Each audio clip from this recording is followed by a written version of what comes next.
Salut à tous. Aujourd'hui on va au temple Senkoji. C'est un temple très particulier.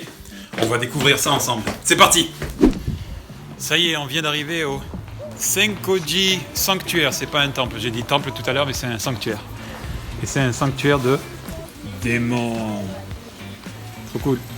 Et on va manger la spécialité de l'hiver, patates douces. Je vous montre à quoi ça ressemble. Petit stand de bouffe ici. Des statues de ce côté-là. Ici pour faire sa prière. Encore des statues. Ah, ça vient du Népal apparemment.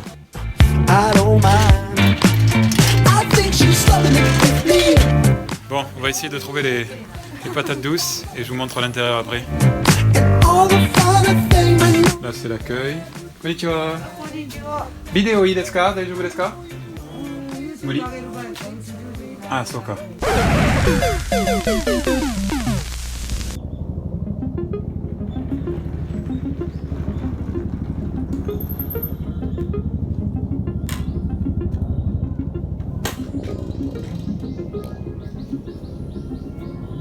Ce matin, comme tous les matins, nous sommes venus promener la chienne au parc qui est à côté de la maison.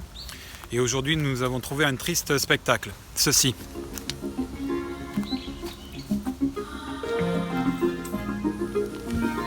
Ce pauvre prunier a été bouffé de l'intérieur par les termites ou que sais-je. Et il est cassé. Ce qui est dommage, c'est qu'il a fait des bourgeons. Ici, comme ceci. Voilà, il y a quelques bourgeons tout au long des branches, etc. Donc je vais essayer de le sauver en le replantant peut-être ici. C'est ma bonne action du jour. C'est parti.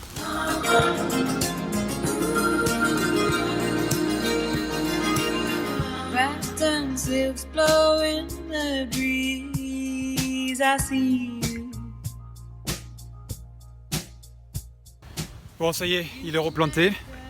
Tout de travers, mais je ne sais pas à quoi il ressemblait au départ, je m'en souviens plus. La vérité, c'est que c'est sans grands espoirs, hein, parce qu'il n'a pas de racines. Les racines sont restées sur le tronc décapité. Et d'ailleurs, je vois qu'il commence à se casser la gueule. Donc je sais pas si ça va tenir, mais j'ai fait ce que j'ai pu. D'ailleurs, oulala, le tronc à l'intérieur, il est aussi pourri. Waouh, ça tombe comme un rien. Je sais pas si c'était une bonne idée de le replanter pour pas que ça tombe sur quelqu'un. En même temps, il est pas très haut, donc je pense pas qu'il fasse de mal à qui que ce soit. Par contre, il y a la deuxième branche ici, qui est toute droite et toute jeune, avec pareil des bourgeons. Et je me suis demandé si je pouvais pas la récupérer. Après, Sachi me dit que ça serait considéré comme du vol, parce que c'est de la propriété publique. Mais je suis certain que si les forestiers, enfin les gens qui s'occupent du parc viennent ici et qui le trouvent, ils vont simplement le brûler, le foutre en l'air. Ça serait vraiment dommage. Donc je lui laisse un jour pour un peu comment ça évolue. Et puis s'il n'y a pas moyen, j'essaierai peut-être dans la nuit en cachette de venir récupérer la branche qui est potentiellement viable. En tout cas voilà, c'était la tentative. Et je vais revenir lui apporter de l'eau parce que j'ai oublié d'en apporter et voir ce que ça donne. On verra d'ici quelques temps. Frères et sœurs humains, salutations fraternelles. Le sujet du jour, sujet d'actualité, assez brûlant me semble-t-il, c'est comment notre société s'occupe de nos aînés. Et on voit bien avec les révélations qui ont été faites notamment dans le livre Les Fossoyeurs, il y a un problème sur ce sujet. Donc en avant-propos et en guise d'illustration de ce sujet, voici 2 extraits de vidéo. C'est parti. En plein milieu de cette enquête, effectivement, quand je commençais à avoir un certain nombre d'éléments assez sensibles, on m'a demandé si pour une grosse somme d'argent, il s'agissait de 15 millions d'euros, si pour cette somme, j'étais prêt à stopper mes investigations.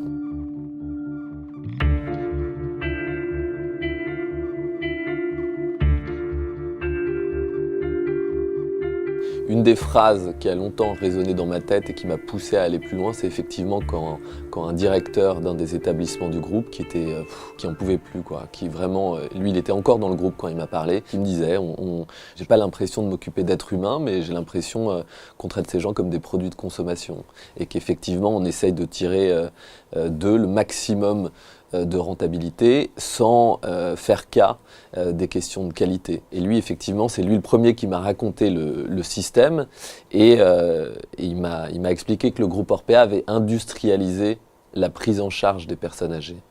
Et notamment en utilisant un certain nombre d'applications et de logiciels qui déterminaient à sa place, à la place de l'être humain, ce que devait avoir tel pensionnaire comme protection, le nombre de ses protections, le type de ses protections. Et quand vous réduisez le nombre de protections, le nombre de changes par jour, et quand vous jouez sur la qualité de ces couches, ça a un impact direct et sur la dignité des personnes âgées, la manière dont ils se sentent au quotidien, et évidemment sur leur bien-être et leur santé.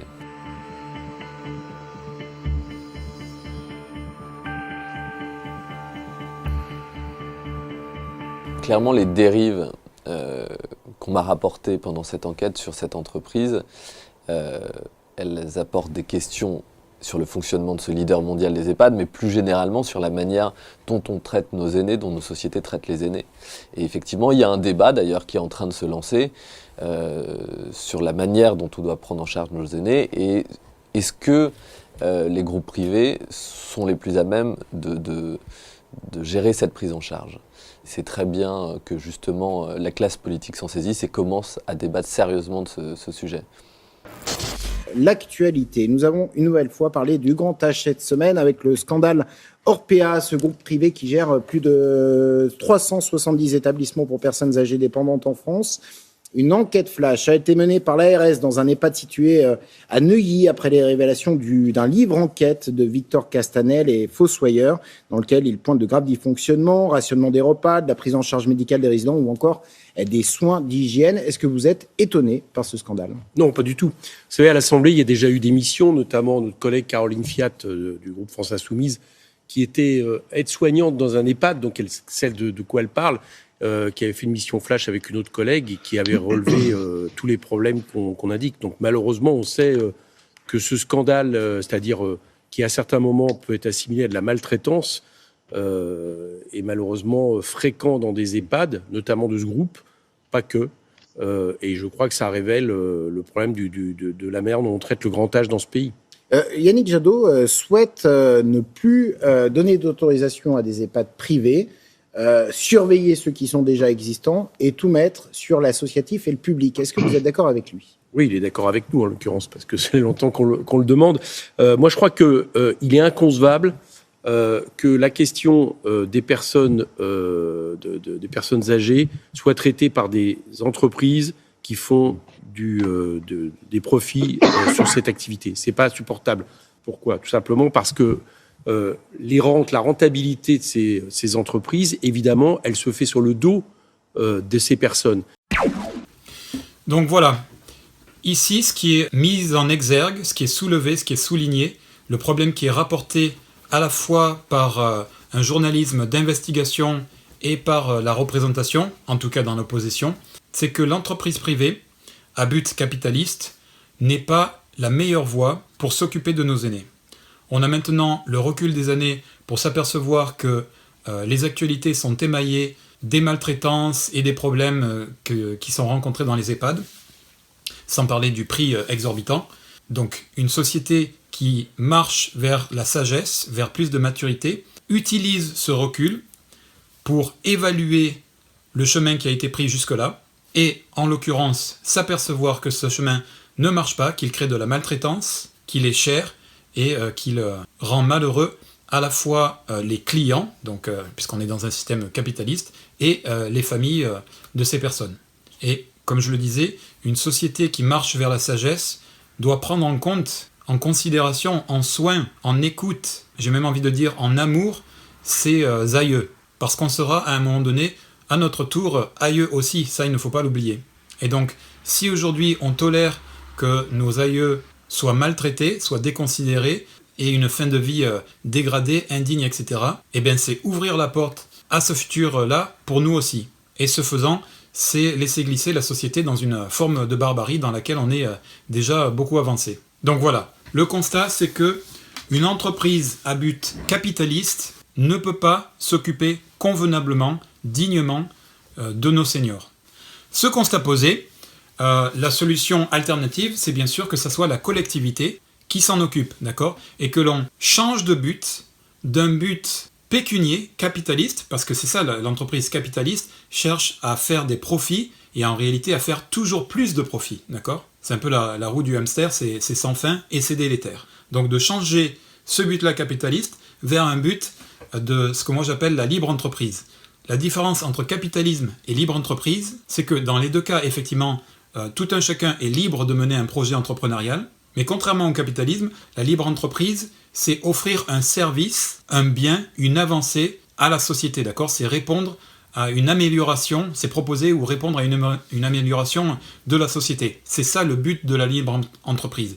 Et évidemment, ce faisant, on gagne sa vie. On gagne sa vie, on paie des employés, etc. Enfin, on fait tourner un commerce. Mais le but n'est pas de gagner sa vie. Enfin, je veux dire, le but n'est pas de générer de l'argent, mais le but est bien d'offrir un service de la meilleure qualité possible. Donc si on met la problématique de l'argent de côté, à la fois par un revenu de base qui assure un minimum digne à tout un chacun, à la fois si on apporte l'éducation nécessaire pour changer les mentalités de l'égoïsme, de l'accumulation monétaire vers un bien que tout un chacun peut apporter à la société, et à la fois par la décision collective qui va instaurer des cahiers des charges pour telle et telle branche, telle et telle entreprise, et ici en l'occurrence le soin des seniors, alors la libre entreprise pourra, en répondant à ce cahier des charges, créer un service dont la société a besoin et qui bénéficiera réellement à la société, et qui, en seconde partie, générera un complément de revenus pour les personnes qui sont dans ce projet, mais qui trouveront leur réalisation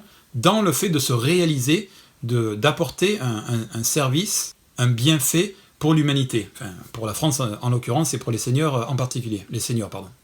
Donc ça, c'est pour la libre entreprise. Si on veut garder ce secteur dans le privé, avec un cahier des charges défini collectivement et, le cas échéant, malheureusement, des sanctions si nécessaire.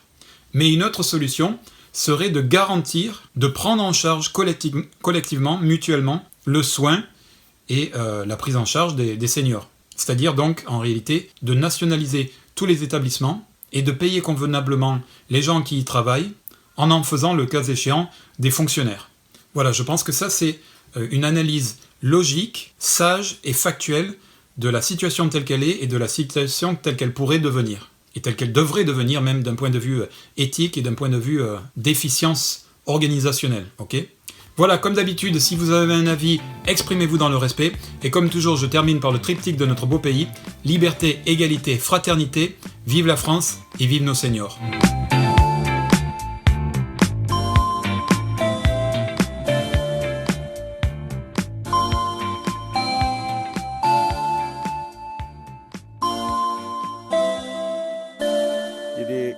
Do your thing. Turn your stereo up and clean out your stinky conscience. Watch your funk return to normal.